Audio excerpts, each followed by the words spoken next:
The day we got fined for parking inside our own garage was the same day my dad spit out his coffee, stood up in his bathrobe, and said, "I'm going to financially neuter your HOA." To understand the absurdity of that sentence, picture this. It's 7:14 a.m., I'm brushing crumbs off a toaster waffle, and my father, a semi-retired senior banking officer who helped write the actual lending protocols for home equity loans, is now pacing like a general preparing for war. And all of it started because Karen from the HOA believed she could tell a grown adult where not to park on their own property.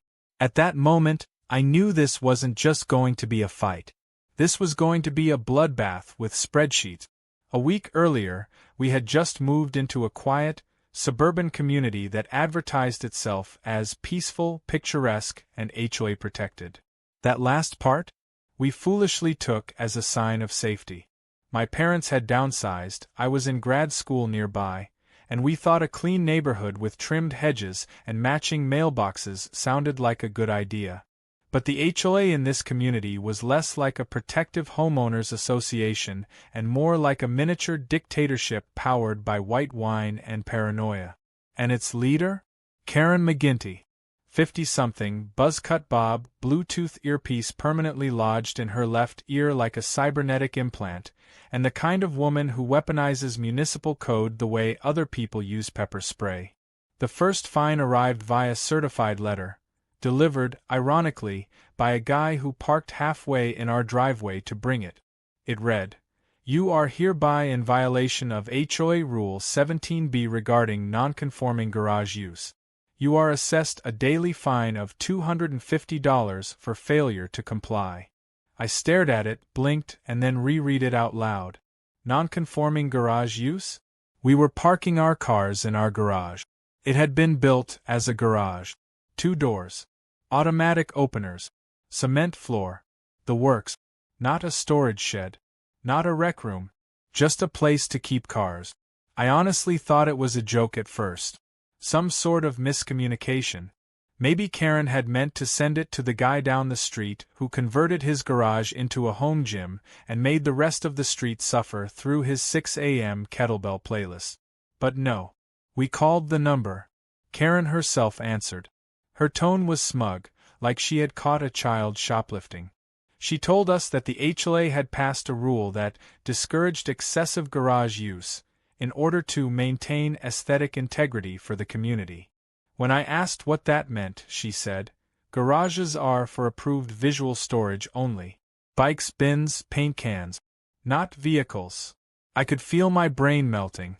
She claimed the HOA wanted all cars parked outside, for neighborhood cohesion, and because garage entry disrupts visual uniformity. When I asked where that rule came from, she smugly referred me to the board minutes from last October. We hadn't even lived here then.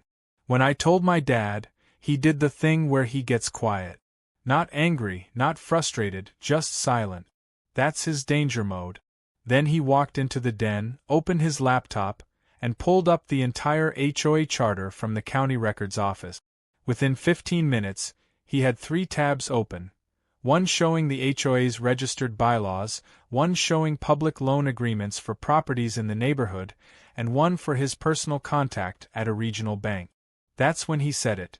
"I'm going to financially neuter your HOA." See, what Karen didn't know was that my dad used to design home equity line of credit packages for regional banks, many of which got adopted into standardized agreements across the state. And a lot of those banks? They work directly with HOAs to offer discounted interest rates and special loan bundles, the kind that include what's called a community covenant clause. In plain English, if the HOA starts behaving badly, lenders can treat it like a red flag on a property title. It's like suddenly finding out your dream home sits on a sinkhole. Still, we tried to be diplomatic. My dad sent an email to the HOA requesting a review of the fine and questioning the legality of retroactive enforcement of policies on homeowners who weren't present for the vote. He also asked for documentation that this rule had been filed properly with the county. The reply? A curt response from Karen stating that failure to pay would result in daily increases and potential lien placement. She even ended the email with, "Maybe your father should read the rules before he breaks them." That was her last mistake. By the following afternoon, my dad had already confirmed that nearly 70% of homes in the community had loans or HELOCs originated through one of three lenders. Lenders who still consulted him on risk management and regulatory compliance. He found 4 clauses in the HOA's behavior that violated the community covenant agreements: unfair enforcement, financial retaliation, rule changes without due process, and abuse of fine structures. He smiled. The same way a cat smiles before jumping into a box labeled fragile. Things escalated quickly. Karen upped the fine to $500, claimed that we were hostile residents. She posted our address on the community bulletin board with a passive-aggressive memo titled, "Residents Who Disrespect the HOA." One neighbor stopped talking to us. Another asked if we were the garage rebels. My dad took it all in calmly, then called one of his banker friends and asked if they could reevaluate the risk index for loans under the HOA's oversight. Translation: let's flag their loans until they learn to behave. At the next HOA meeting, my dad and I showed up, sat in the back, and waited. Karen strutted around with her clipboard like she was hosting the Oscars. Then, during open floor, my dad asked one question. Would the board like to explain why they're issuing fines based on rules that were never ratified with county filings? The room went silent. Karen stuttered. Then she told my dad he was out of order. He smiled and replied, "No, you are." I knew then this wasn't just going to be about us. My dad was going to take down the entire corrupt system Karen had built, and he wasn't going to use fire or fury. He was going to do it with phone calls, legal clauses, and financial policy footnote. And once he started, there would be no stopping him. Because you can bully homeowners with clipboards, but you can't bully a man who helped design the very loans you're about to lose. The next morning felt strangely calm, like the eye of a hurricane hovering quietly before the next storm hit. My dad sat at the kitchen island, wearing his usual robe and slippers combo, sipping from his world's okayest golfer mug while typing with surgical precision. It wasn't his normal casual browsing. This was wartime banking, deadly quiet, no wasted movement. His laptop had multiple spreadsheets open, loan amortization charts, property records, and something labeled HOA Covenant Leverage Opportunities. I knew better than to interrupt him when he had that laser-focused look in his eyes, so I just slid a plate of eggs across the table and asked, "So, what's the plan?" He didn't even look up when he replied, "I'm going to give Karen the financial equivalent of a colonoscopy." That's when I realized the full extent of what was happening. This wasn't just about the fine anymore. It wasn't about a misunderstanding. Karen had made it personal. She turned a bureaucratic nuisance into a crusade. And she picked the wrong target. My dad had worked in high-level corporate lending for over 3 decades. He helped design home equity loan products for banks that served entire regions. He understood the financial arteries of a neighborhood like a surgeon studying a beating heart. And he knew exactly where to cut. By noon, he'd already made a list of 37 properties within the HOA boundaries that had active home equity loans or second mortgages. These were the kinds of loans that relied on something called a Community Covenant Integrity Clause, which basically means, if your HOA goes rogue, the bank gets nervous. If the bank gets nervous, they can revoke or freeze access to loan funds, reevaluate collateral risk, or even demand early repayment. Most homeowners never read that far into the fine print. But the banks do. And my dad? He wrote some of those clauses himself. He picked Karen's house first, obviously. A quick search of property records showed she had taken out a substantial home equity line of credit to fund some recent renovation project.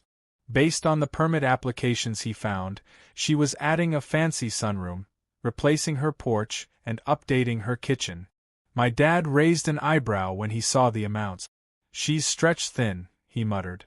"If I make one call, she'll be living under a half-built pergola with no cash to finish it." I tried to act surprised, but honestly, it was exactly what I expected.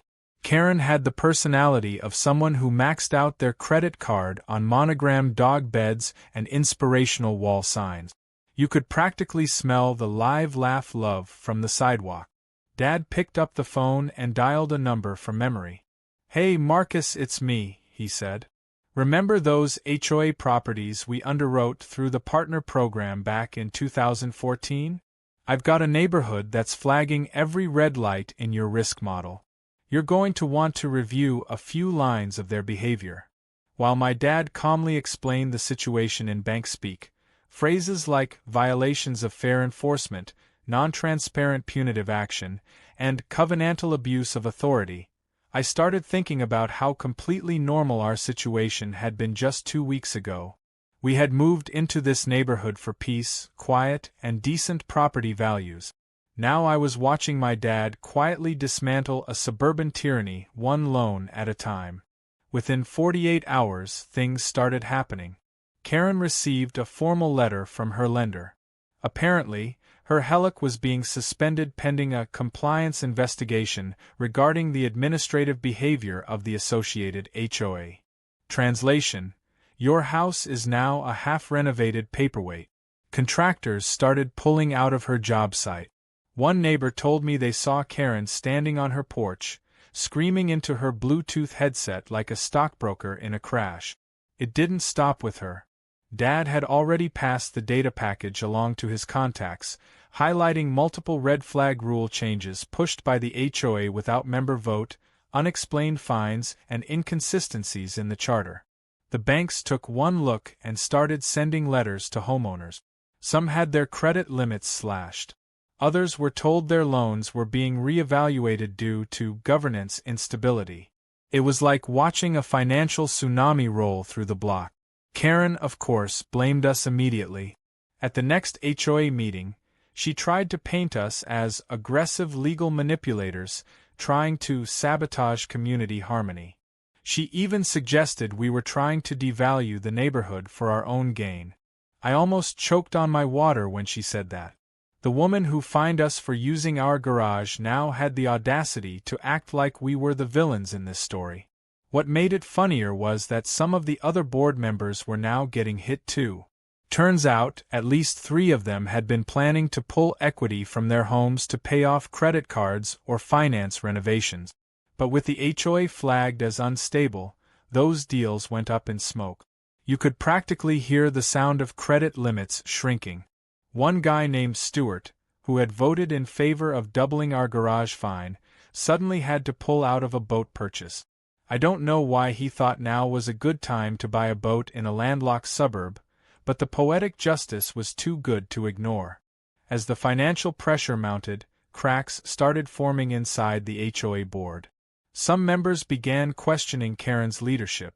One even called us anonymously to say they didn't know about the rule she enforced on us and were starting to regret giving her unchecked authority. My dad kept meticulous notes, quietly building a portfolio of mismanagement. He wasn't rushing this. He was methodically laying the groundwork for a full-blown takedown. Karen, meanwhile, grew more erratic. She issued a new rule banning non-decorative vehicle movement during peak daylight hours. I swear I'm not making that up. She also tried to update the HOA website to reflect emergency amendments to justify past fines, but the timestamps betrayed her. My dad caught it within the hour, saved the cached version, and forwarded it to the state's HOA Oversight Division. And then came the moment we knew we had her cornered. Dad was reviewing one of the public finance records when he noticed something odd. Karen had been reimbursing herself through the HOA budget for consulting expenses. Except the vendor name was her own LLC, one she dissolved 2 years ago. It was a classic reimbursement fraud scheme dressed up as operational costs. My dad's eyes lit up. "This isn't just rule abuse," he said. "This is criminal mismanagement." That night we printed everything. Copies of the fake invoices, loan disruption notices, screenshots of manipulated rule timestamp, and a statement prepared for the next board meeting. We knew she'd try to talk her way out of this, But she didn't know who was coming for her next. Because my dad wasn't the only one in this now. Another board member, Tim, a retired IRS agent, had reached out after his refinance got cancelled. And he was pissed. Between the banker and the auditor, Karen's empire was already crumbling. And she didn't even know yet that the best part was still coming. Because this wasn't just about fines or revenge anymore. This was about exposing a tiny suburban tyrant who thought she could bully people with bureaucracy, and never expected to be bulldozed by her own paperwork. By the end of the week, Karen wasn't just sweating, she was melting down in public. The once proud president of the HOA, who strutted around the neighborhood like she owned every blade of grass, was now being whispered about behind trimmed hedges and dog-walking circles. Contractors had walked off her porch mid-job, her kitchen demolition was paused indefinitely, and her loan was frozen tighter than her personality at a block party. Still, instead of backing off, she doubled down, calling an emergency HOA board meeting and sending out aggressive flyers titled, "Restoring Order to Our Community." It was printed in red ink, like a ransom note from someone who thought font size equaled authority. We didn't have to guess what it meant. Karen was preparing to fire back. She rolled out a new amendment proposal banning homeowners from contacting banks or lenders about HOA matters without board approval. She called it a protection against external interference, but everyone else saw it for what it was, an act of desperation. You could practically hear her power slipping through her fingers, and she was trying to legislate her way back into control. My dad laughed when he read it. He said, "You can't ban people from talking to their banks, this isn't North Korea." But Karen was trying anyway. What made it even funnier was that she clearly hadn't noticed him yet. The quiet, serious former IRS agent who had joined the board last year and usually kept to himself. Tim had attended the last meeting and said nothing. But after my dad showed him the altered invoices and the HOA reimbursement fraud, Tim's demeanor changed overnight. He stopped shaving. He started carrying a folder everywhere. And he showed up at our house with a stack of paperwork that made even my dad raise an eyebrow. Apparently, Karen had a long-running habit of submitting consulting fees to her now-defunct business, and Tim had the accounting background to prove it violated not just HOA rules but possibly state law. Karen had been siphoning funds for years under generic terms like administrative coordination and member service consulting. But the amounts didn't add up, and the payments all came during non-event months where no activities, meetings, or renovations were recorded. Tim was furious. "I spent my whole career auditing people who think no one will notice a few $100s here and there," he said. "This is textbook low-tier fraud. But if she did this while misrepresenting her HOA authority to the bank, she's not just unethical. She's criminal." My dad's face lit up like he'd just found a bonus clause in a loan agreement. "Then it's time," he said. "We need a vote of no confidence."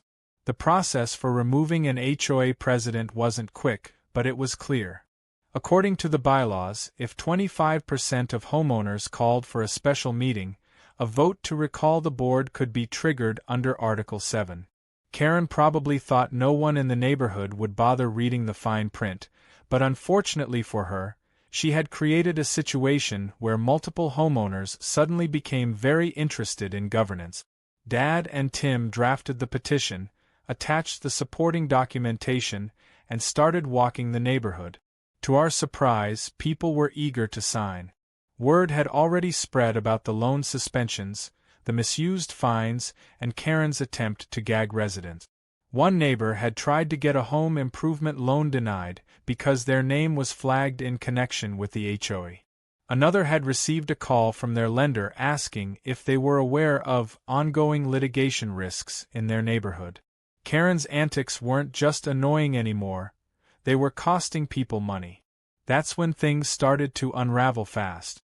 Karen tried to preempt the recall by changing the locks on the community center, canceling board meetings, and even trying to rewrite the bylaws again. She issued a bizarrely worded memo stating that all community petitions must be pre-approved by the president, which literally defeated the purpose of democracy. Tim sent a formal letter citing 3 violations of state HOA transparency laws, and my dad attached it to a mass email. Karen fired back with a cease and desist letter to our family, accusing us of harassment and financial manipulation.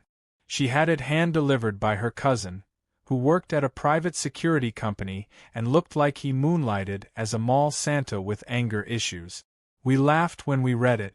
My dad replied with a 10-page response, calmly outlining the HOA's documented abuses, the falsified financial records, and an invitation for Karen to escalate the matter to formal mediation, knowing full well that she would never risk a court date where all of her books could be subpoenaed. We had already filed complaints with the county, and Tim had sent a report to the state HOA regulatory office. If Karen wanted to play legal chicken, she was heading into oncoming traffic with a bicycle. Then came the car towing incident. I parked on our driveway, just slightly over the sidewalk edge, nothing obstructive, nothing illegal. The next morning, my dad's company vehicle, parked behind mine, was gone. We thought it had been stolen. But a few phone calls later revealed the truth.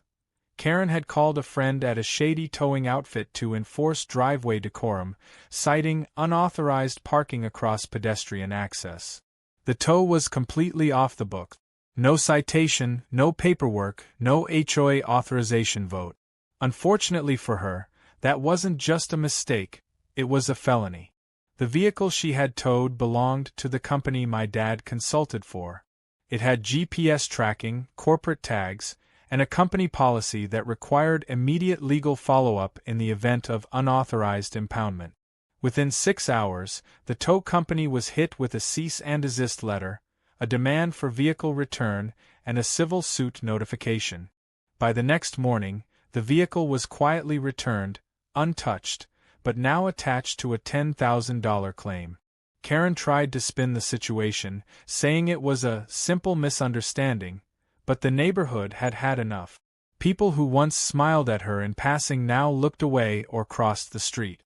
A few even started leaving passive-aggressive signs in their yards, things like, "My car lives here too," and "Ask me about my frozen equity." She tried one last power move, emailing the entire HOA a message titled, "The Truth About My Persecutors." It was 5 paragraphs of unhinged ranting about financial saboteurs, deep state bank operatives, and how she was the victim of a smear campaign. She attached blurry screenshots of our social media pages, labeled us neighborhood radicals, and even tried to suggest Tim was a government plant. At that point, the recall petition had already cleared the 25% threshold. A special vote was scheduled for the following week. And as the day drew closer, it became clear that Karen was losing allies fast. Even Stuart, the boat guy, was now siding with Tim after being denied a second loan for financial instability indicators in his subdivision. Karen tried to delay the vote by claiming a clerical error, but Tim had already filed for board accountability with the county, and my dad had sent copies of her financial misdeeds to the state board. Karen didn't know it yet, but she was standing on a trapdoor, and we were holding the lever. The meeting was coming. The vote was real. And the takedown? It was going to be public. The day of the vote arrived like a courtroom drama scene waiting for its climax. It was scheduled for 6 p.m. at the community clubhouse, and by 5:30 the place was packed. Folding chairs had been set up in rows, and the crowd kept growing. Homeowners who hadn't shown up to a single HOA meeting in years suddenly had a vested interest in who ruled their block. You could feel it in the air. This was no longer about fines, garages, or lawn decor. This was about control. Karen strutted in 10 minutes early wearing a sharp blazer, hair sprayed into defiance, and that ever-present Bluetooth earpiece she probably slept with. She looked around like a queen ready to defend her crumbling throne. My dad, on the other hand, walked in with a quiet smile, a thin manila folder, and an aura that said he already knew how this movie ended. Tim sat beside him, calm and composed, clutching his own evidence binder like it was a loaded weapon.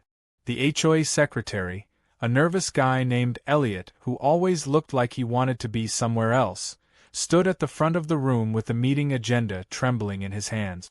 Karen had tried to control the agenda earlier that week, sneakily removing any mention of the recall vote, but the community had spoken loud and clear, and Elliot, terrified but obedient, had printed out the version submitted by petition.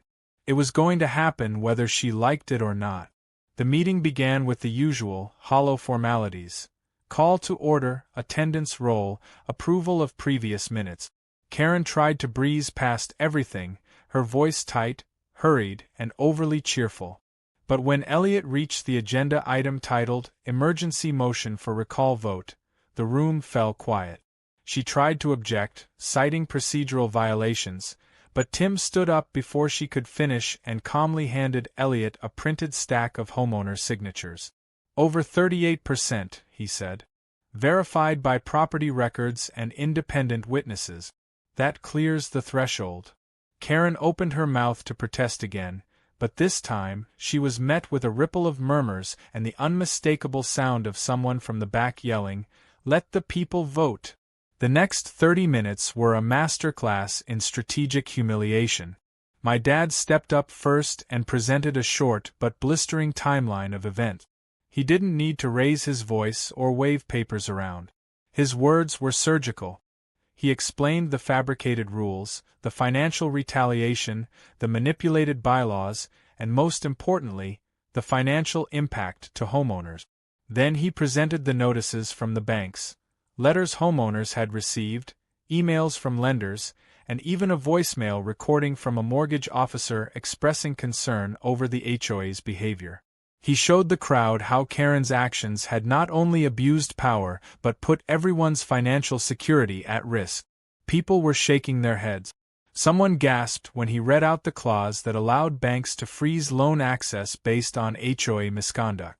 He ended with one line: "The fine for using our garage was $500. The cost to your home value is potentially in the thousands. That's not governance. That's reckless endangerment." Tim followed up with what could only be described as the audit from hell.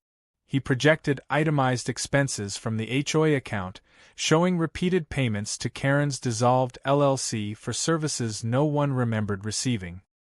He pointed out months where consulting fees had been reimbursed but no events occurred. He read aloud the bylaws that prohibit self-dealing and conflict of interest reimbursement. Then he delivered the final blow: copies of reports he had filed with the State HOA Oversight Board and the County Ethics Office. Karen, visibly sweating now, tried to interrupt multiple times, but every time she stood up, the crowd grew louder. People began booing. One man near the front muttered, "You fine me for my mailbox color while embezzling HOA money?" Karen snapped back, "That's not what happened." But the damage was done. At this point, Elliot had turned ghost white. He looked at Karen, then at the papers, then finally asked, "Do we proceed to the vote?" The answer came in the form of collective silence, followed by a single voice near the middle shouting, "Yes." The room erupted in agreement. Ballots were distributed quickly, and people lined up to drop them into a large plastic bin brought by the HOA treasurer. Karen sat frozen, her jaw clenched so tight it looked like it might snap. The vote took 15 minutes. The count took another 10. When Elliot stood up to announce the result, he couldn't even get through the full sentence before someone yelled, "She's out, right?" Elliot cleared his throat, voice shaking, and read, "The motion to remove Karen McGinty as president of the HOA has passed with 92% approval." The room exploded in applause. Karen didn't stand. She didn't speak. She just sat there, blinking, frozen in disbelief. Then, almost robotically, she stood up, yanked off her Bluetooth earpiece like it had betrayed her, and stormed toward the exit without a word. As she passed my dad and Tim, she stopped, glared at them, and whispered something I couldn't hear. My dad didn't even look at her. He simply opened the folder in his hand and said, "Make sure you collect your personal items from the HOA office before Monday. The locks are being changed." She left without another word. After she was gone, Tim was appointed interim president by unanimous vote. The board promised transparency reforms, spending oversight, and rule reviews. The best part? The garage fine was not only repealed, it was officially erased from the HOA policy book. A new clause was even added protecting homeowners from future misuse of board power. It was like watching the neighborhood wake up from a long, bureaucratic nightmare. Later that night, a few of us gathered outside in folding chairs, sipping celebratory drinks and watching the stars. My dad, never one to gloat out loud, sat quietly with a smug little smile on his face. I nudged him and said, "Was it worth it?" He turned to me and replied, "The moment she tried to tow my company car, it stopped being about worth. It became about principle." Then he added, "Besides, teaching someone the consequences of weaponizing authority? That's priceless." We didn't see Karen for a while after that. Her house sat dark for days, the half-built sunroom still open to the wind, the porch renovation frozen in time.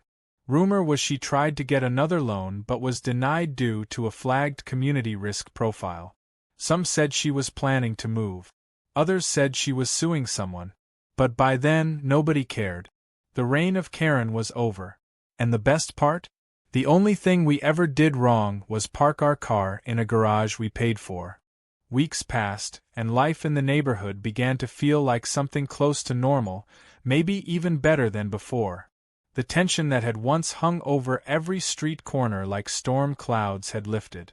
People who used to avoid HOA meetings now volunteered to help run them. Neighbors who never spoke beyond polite nods began chatting during evening walks, bonding over shared grievances and hard-won victories. Even the neighborhood group chat, once a battleground of passive-aggressive posts and HOA memos, turned into a mix of dog photos, lawn care tips, and the occasional meme mocking clipboards and Bluetooth headset.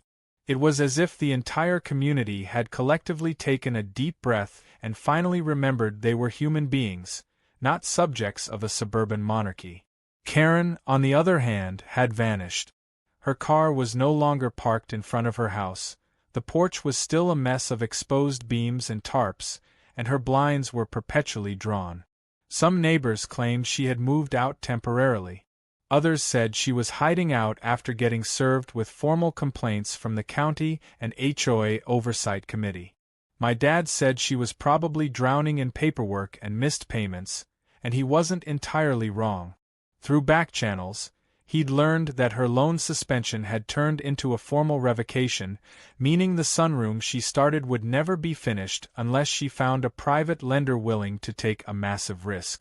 And with her name attached to a financially tainted HOA, her chances were slim to none. But even as the dust settled, Karen wasn't done. About a month after her removal, the community got wind of a new stunt. She had filed a small claims lawsuit against the HOA, claiming emotional distress, wrongful termination of board privileges, and, bizarrely, financial sabotage. She accused Tim of defamation, my dad of collusion with banks, and the HOA of conducting a smear campaign against her. Most of the neighborhood rolled their eyes. But Tim, being the ever-prepared ex-IRS man, decided to handle it with the same methodical efficiency that got her ousted.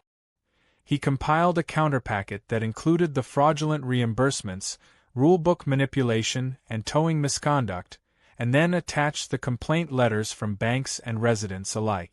The judge in small claims court reportedly skimmed through the first half of her filing, listened to her speak for about 6 minutes, and then called a recess to verify one of the key documents. After returning, he dismissed the case entirely. His closing remarks reportedly included the phrase, "This isn't a courtroom for airing grudges over garage doors," which made its way back to the neighborhood and immediately became a slogan. Someone even made t-shirts. Karen didn't show her face after that, not even to retrieve her lawsuit paperwork. It was as if the world she had built, ruled by intimidation, fines, and fear, had finally collapsed, and she didn't know how to exist outside of it. Meanwhile, our garage had become something of a local icon. Every night, like clockwork, I parked my car with the garage door open, letting the neighbors see that yes, It was possible to use a garage like an actual garage. Sometimes I even played classical music through the car speakers, as a sort of ceremonial victory anthem. People would wave as they passed. One of the neighborhood kids even painted a tiny mural on our garage door with our permission.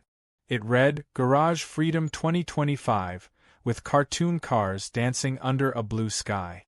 My dad saw it, smiled, and said it was better than any award he'd ever received from a bank. But the real kicker came a few weeks later when a "for sale" sign finally appeared in front of Karen's house. Not from a fancy agent. Just a cheap, slapped-together yard sign and a hastily listed online posting.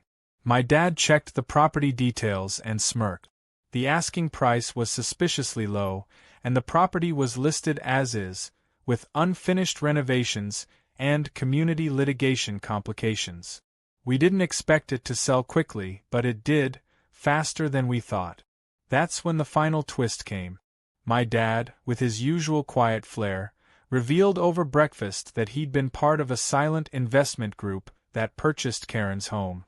I nearly dropped my fork. He explained that he and a few colleagues from his banking days had pooled money into real estate investments, and when this property came up, he saw it as poetic justice. He had it cleaned, repainted, and the incomplete porch and sunroom were finished tastefully. But instead of flipping it for a profit, he had other plans. He turned it into what he jokingly referred to as the Hall of Fines, a small community archive and meeting space showcasing the ridiculousness of Karen's rule. Inside, he framed the original garage fine notice, the bogus cease and desist letter, a screenshot of Karen's HOA rant, and even a printed copy of the judge's courtroom dismissal quote. When the new HOA board officially reopened the space for a community meet and greet, people came in droves. Some brought cookies, others brought wine. But everyone brought stories, about the fines they'd paid, the threats they'd received, and the quiet relief of finally being able to breathe. The space quickly became more than just a symbol of victory. It became a place where people remembered that they were neighbors, not just residents. It was a bizarre, hilarious, and fitting end to a saga that started with one ridiculous fine.